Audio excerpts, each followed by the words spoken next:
The main government building in Kyiv has been hit for the first time in what officials there say is Russia's biggest aerial attack of the war so far.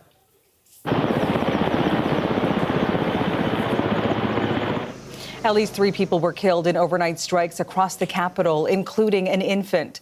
Dozens of residential buildings were hit. Russia says it only targeted military infrastructure in the strikes. The attacks come as Russian President Vladimir Putin warns the West against sending peacekeeping troops to Ukraine after a ceasefire is agreed on. The CBC's Anna Cunningham joins us now from London with more on this story. Anna, what more do we know about what happened? Well, Ukrainian officials this morning saying that 800 Russian drones and 13 missiles were fired overnight. And for the first time in this war, the seat of Ukraine's government was set alight. Now, the roof of Ukraine's cabinet of ministers was seen in flames and smoke pouring out of that government building over the capital, Kyiv. It is really rare, actually, for Russian strikes to hit directly in the city centre. But you can see those images of the smoke by daylight. It was very clear it was coming from the government building. Now, Kyiv's mayor suggested the building was hit by a drone.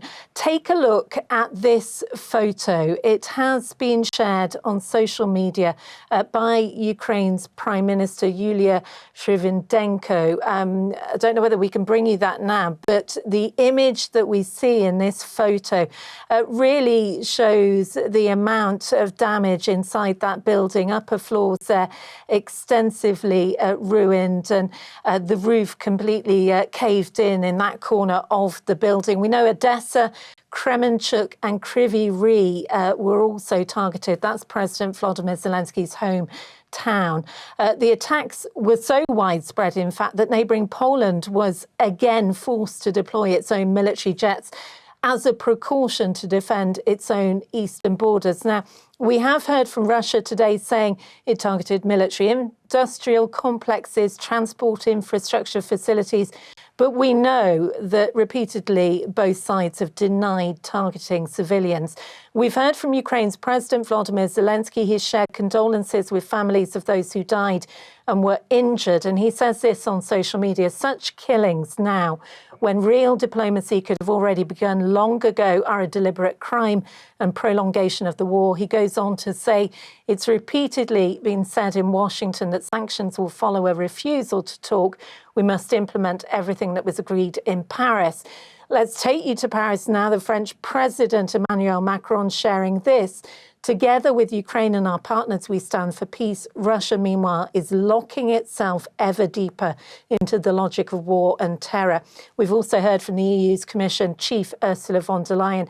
She says, once again, the Kremlin's mocking diplomacy, trampling international law and killing indiscriminately. She reiterates that Europe stands fully behind Ukraine. At the moment, Marianne, there is very little sign of peace on the ground in Ukraine. That's Anna Cunningham reporting in London. Thanks, Anna. And for more on this story, I'm now joined by Andrew Razoulis. He is a fellow with the Canadian Global Affairs Institute and a retired Department of National Defense official. Thanks so much for talking to us this morning. Good morning, Marianne. First of all, your reaction to this latest attack. I think there's two elements to it.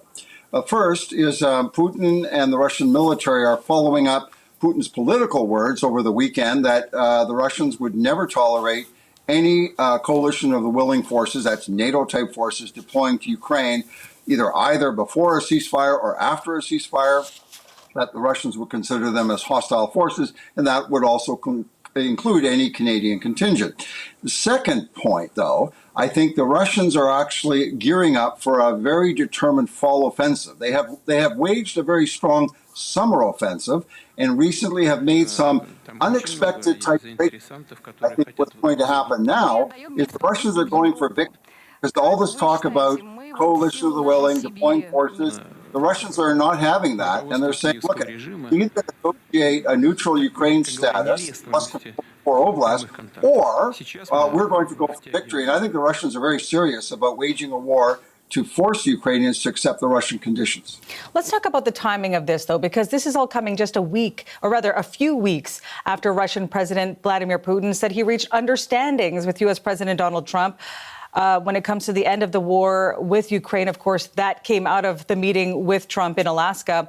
Based on that and what's now happened overnight, what was achieved there? Well, I think what was achieved actually was dialogue at the highest level. We didn't have that before Alaska and then the follow-up meeting at the White House with Zelensky and Trump on the Monday following.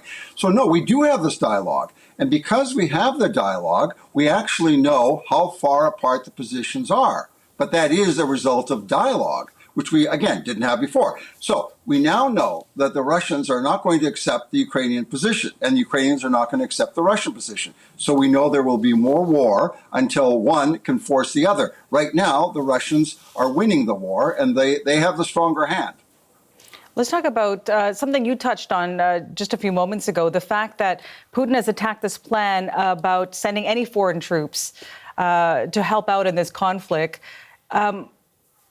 What are your thoughts on that, given what Canada has said it plans to do, given what France has said it plans to do in deploying troops by land, sea, or air to guarantee Kyiv's security? Where do they go from here?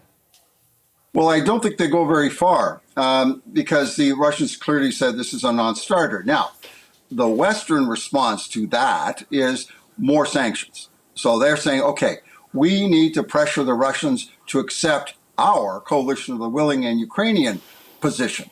And the Russians are saying no. And they were in Beijing.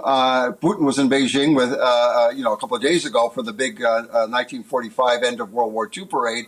And the meetings there, the Indians were there, the Chinese were there, all of Putin's allies were there. And they formed a very strong phalanx. So Putin is feeling very strong about resisting Western sanctions. But Western sanctions are the only option available for the coalition of the willing and Ukraine.